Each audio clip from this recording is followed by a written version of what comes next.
आज बिहार विधानसभा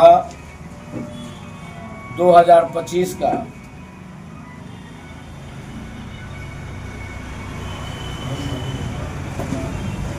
चुनावी जो चल रहा है समर, उसमें मैं मनोज सिंह यादव उर्फ मनोज कुमार संतोष निर्दलीय उम्मीदवार हूँ और मैं लगातार इस अरवल में और पूरे बिहार और देश के मानचित्र पर अरवल जिला में रेलवे लाइन नहीं था, उसका आंदोलन 12 वर्षों से कर रहा था।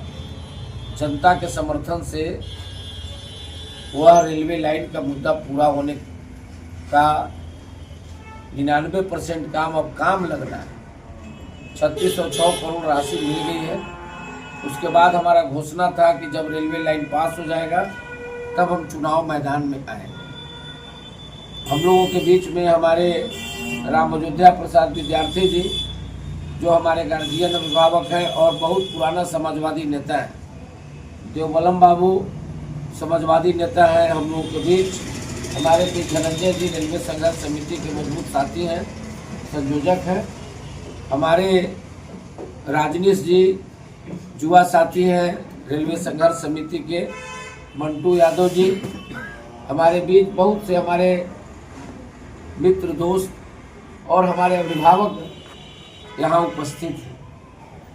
हम लोग 2025 के निर्दलीय चुनाव के रूप में आए। ऐसा नहीं था कि हम लोग को निर्दलीय चुनाव लड़ने का कोई शौक था, अपने मन से लड़ रहे हैं। यह चुनाव जो है लोगों के सुझाव पर हम लड़ रहे हैं कि अरवल की अस्मिता को बचाना है।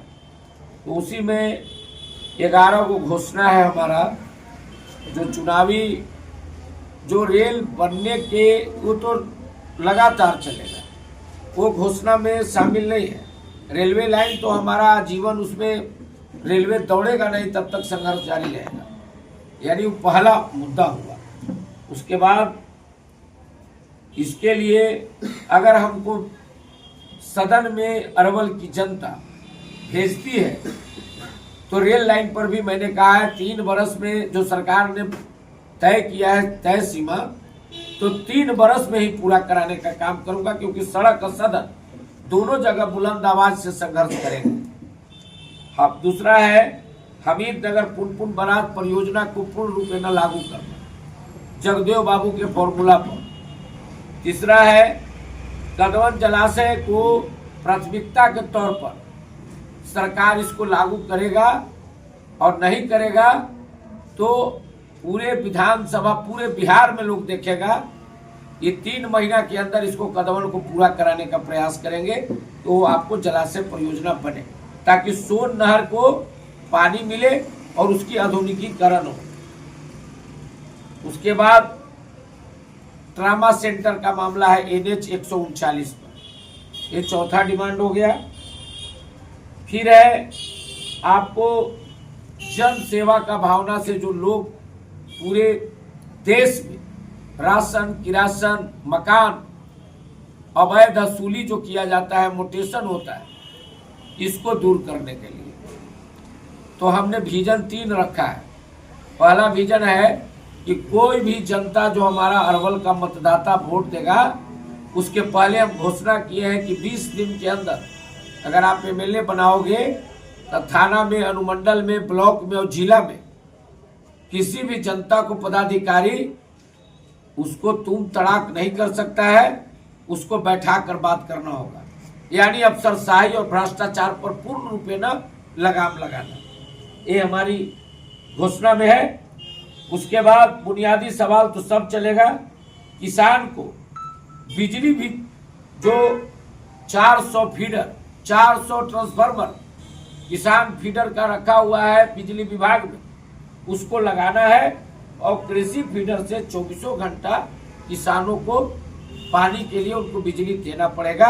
ये मेरा अरवल विधानसभा में गारंटी है। गांव के सड़क वाला जो सवाल है, अभी सड़क पर बड़ी चर्चा है।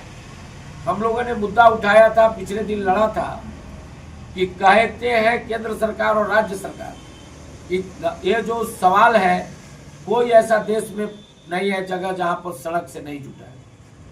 मैं बोला था और अभी भी बोल रहा हूं कि अरवल एक ऐसा जगह है कि NH 110 और NH 139 छोड़ करके जितने भी रोडें निकली है वो सभी सड़कें जर्जर हैं। इनको बनाने का केवल आश्वासन मिला है, इसको बनाने का काम करेंगे। हम लोगों का जो पेमेंट मिलेगा, पेंशन, पेमेंट, भत्ता, कुछ भी हो, उससे अरवल विधानसभा के गरीबों के लड़की के शादी और गरीब बेटा के किताब, शिक्षा पर पूर्ण रूपेण राशि और दवाई पर खर्चा कर दिया जाएगा। इसलिए कि हम निर्दलीय हैं। अगर आप हमको इस संकट के घड़ी में, आप इस जो संकट का दौर है, सारा लोग संगठन बना के गठबंधन और महागठबंधन और NDA गठबंधन बना कर नहीं चाहता है कि कोई आगे बढ़े। इसलिए इसको अगर आप जाति पार्टी से ऊपर उठ करके आप हमको करते हैं तो हम अपने पेमेंट के पैसा से गरीब बच्ची की शादी और गरीब बच्चे का पढ़ाई और गरीब लोगों के दवाई पर पूरा का पूरा खर्च किया जाएगा।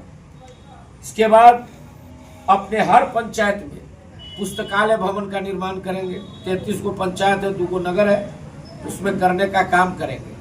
और मेरा एक और नया सुझाव है और नया चीज हम देने जा रहे हैं पब्लिक के बीच कि 327 बूथ पर जो वोटर होंगे, हर बूथ पर चयनित किया जाएगा गरीबों का, और जो निचले पायदान पर खड़े हैं उनके लिए, उनके परिवार को मुफ्त रूप में चाहे जहां से भी हो उसको शिक्षा का पूर्ण व्यवस्था कराने का काम हम करेंगे।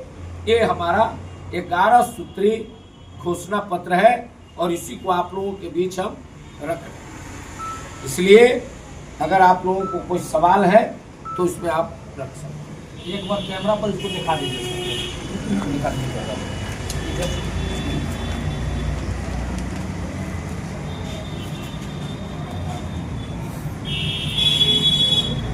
क्वेश्चन कर लीजिए, कुछ भी लीजिए। ये सर जो आपका 11 सूत्री मांग है, अभी आपने घोषणा पत्र में मीडिया के सामने रख रहे हैं, लेकिन अगर आप जीतेंगे, यहाँ से आपको विधानसभा जनता भेजती है, तो ऐसा भी कई लोग होते हैं जो बाद में पिछड़ जाते हैं। ये बधाई पर भूलेंगे तो नहीं? देखिए, घोषणा पत्र में बिछड़ने का बात है तो आप तमाम लोग जान रहे हैं कि हमने पहले ही कहा है कि खड़ा रहा जो अपने पद पर, लाख मुसीबत आने पर मिली सफलता उसको जग में जीने या मर जाने पर। हम अपने जान को जोखिम में डाल करके जब इतना बड़ा काम कर सकते हैं कि दिल्ली रेल भवन पर कोई हिम्मत नहीं जुटाएगा देश का आदमी, क्योंकि उपद्रवी और आतंकवादी घोषित होगा, वहां जाकर के हमने अपनी बातों को, अरवल को रखने का काम किया है। इसीलिए कहे हैं कि स्पष्ट मेरा विजन है कि किसी भी परिस्थिति में जो हमने घोषणा किया उसको पालन करने का काम करेंगे, पीछे हटे। आप एक बात और जान लीजिए, सभी प्रिंट मीडिया, इलेक्ट्रॉनिक मीडिया को बोलते हैं, मनोज यादव एक ऐसा अरवल का बेटा है, न झुकेगा, न बिकेगा, न हटेगा, न डरेगा। आपको मालूम होगा कि हमारे ऊपर लगातार, 1-2 दिन छोड़ दीजिए तो लगातार लोगों का मन जो था अच्छा नहीं था। हम तो इसको नहीं बहुत बड़ा मुद्दा मानते हैं कि हमारा पोस्टर फटे चाहे जो हो जाए, मुद्दा मानते हैं कि मेरे सामने मेरे को कह रहा है कि चुनाव नहीं लड़ो, फलाना करो। हमने मेहंदिया थाना में आपको FIR भी किया है, तो आप जान लीजिए हम न किसी से झुकेंगे न किसी से डरेंगे। हमारा जो काम है आगे बढ़ते जाए। अच्छा सर, ये बताइए कि ये आपको मना चुनाव लड़ने से कौन कर रहा है? हमने नामजद कर दिया था, उसको कर दिया। अच्छा, मीडिया के माध्यम सोशल मीडिया पे आपका एक वीडियो वायरल हो रहा है जिसमें अरवल विधायक मानस जी के साथ में कुछ वार्तालाप हुई। अब देखिए, आप समझ लीजिए, आज आपके सामने जो ये मुद्दा रखे हैं, मुद्दा छाती पर सांप लौट रहा है माननीय विधायक। ये 2 विधायक चुनाव लड़ रहे हैं, दोनों विधायक हैं, उगो के विधायक थे, अरवल के विधायक थे। आप दोनों अपना मैनिफेस्टो दिखाएं, छोड़े बिहार भर के मैनिफेस्टो की बात। आप अपना अरवल का विजन बताएं कि आप क्या करना चाहते हैं। आपको सामने देखे होंगे भ्रष्टाचार के खिलाफ जब मैं बोल रहा था तो माननीय विधायक हमको रोकने में लगे हुए थे, कह रहे थे फालतू का बात कर रहा है। तो आप फालतू का बात विधानसभा में करने आ गए। जनता तय करो फालतू का बात कौन कर रहा है। विपक्ष तो हवाई से मतलब हवाई जहाज से लगातार बिहार में दौरा कर रहे हैं, और क्या उस तरह की आपका भी जनसभा होने हमारा का सभा कहाँ होगा? हमारा सभा तो छोटा होगा, छोटी सभा। जी। हम तो गांव के खेत और खलिहान में वोट मांगने जा रहे हैं। ये दो गठबंधन वाले पैसा के बल पर, चाहे वो महागठबंधन हो या एनडीए गठबंधन हो, जनता के हित में दोनों गठबंधन ठीक नहीं है। अरवल के परिवेश की राजनीति में, अरवल देश की आजादी के बाद अरवल का बेटा अरवल का नेता नहीं बन पा रहा है, लोग बाहर से टपक जा रहे हैं। इसलिए अरवल का बेटा अरवल का नेता बनना चाहिए, जो संघर्ष करेगा वो न बनेगा। और न तो हम चुनौती देते हैं आज भी घोषणा पत्र के माध्यम से, अगर उनको रेलवे लाइन में, अगर मनोज शर्मा और आपके जो उम्मीदवार है महानंद जी, अगर ये दोनों एक लाइन भी अगर इसके लिए पहल किया है और मेहनत किया है, तो हमारा बात को काटने का काम करेंगे। एनडीए गठबंधन की सरकार लगातार 20 साल से सक्रिय है, और बिहार में पलायन जैसे देखने को बहुत मिलता है, और बिहार से मतलब इस राज्य से दूसरे राज्य में जाकर पलायन करना पड़ रहा है। और 20 साल में आज भी अरवल बिहार में जो है कि पलायन रोकने के लिए कोई फैक्ट्री नहीं लगाया गया। बिहार की बात तो सही है, वो तो सही बात है, पलायन रोकना चाहिए। लेकिन मैं अरवल जिला की बात कर रहा हूँ, अभी अरवल में रहने दीजिए। अरवल में अब लोग पूछता है कि आपको मुख्यमंत्री बनाइएगा तो विकास होगा। हम पूछते हैं, मुख्यमंत्री आज तक नहीं बना था देश की आजादी के बाद? बना है ना भाई, रेल मंत्री बना ना, तो उनका नालंदा में 5 गो रेलवे बनता है, हमारा एको नहीं। हमीद नगर बराज के नाम पर जगदेव बाबू 5 सितंबर 1974 को सीने में गोलियां खाकर चले गए, और कहीं कि हमीद में नगर बांध बंधाएंगे, मछली भात खिलाएंगे। क्या हुआ उसका? क्या मछली भात खा लिया लोग? हमीद नगर बांध बंद गया। 15 साल और 20 साल का सत्ता में इन लोगों ने करने का काम किया। तो जब ये नहीं बन पाया है, तो आप कैसे इस बात को कह सकते हैं? अगर मुख्यमंत्री प्रधानमंत्री तो रोज बनाइए रहा है, लोग बन क्या रहा है आपके क्या अरवल में? न बताइए। आज सवाल पर सवाल है कि अरवल में लोग आ रहे हैं तो रुकना नहीं चाहते हैं। इसलिए अरवल के विकास के लिए अरवल विधानसभा क्षेत्र में हमारा अरवल पर चर्चा है। और फिर जब अरवल सुधरेगा, घर सुधरेगा, तो वहां भी देखा जाएगा। लोगों ने एक सवाल किया था कल कि आप जीतिएगा तो किसको समर्थन करिएगा? हम आपके चैनल के माध्यम से घोषणा करते हैं, अगर आपने विधायक बनाया तो जिस प्रकार से पेटी घुमा के सुझाव लेकर चुनाव लड़े, उसी प्रकार से अरवल की जनता को पेटी घुमा करके समर्थन करने का काम करेंगे। कोई जाति और पार्टी पर काम नहीं करने का काम करेंगे।